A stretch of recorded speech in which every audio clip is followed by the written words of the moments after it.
Pinakita ko po ito sa inyo na kasama ako para patunayan sa inyo na lahat ng mga post ko dito ay legit na kami ang may gawa.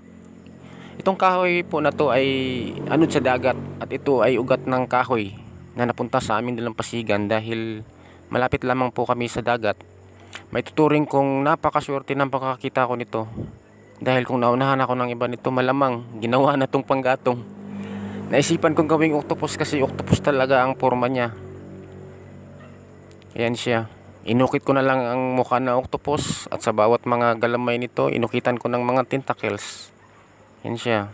Para magmukha talaga siyang octopus. Tapos nilagyan ko ng lagay ng ilaw kasi ang purpose ko gawing chandelier. Almost 3 weeks po ang paggawa ko nito. Worth it naman. Kasi nagawa ko siya ng ayon sa gusto ko. Ayan po siya. Maraming salamat po.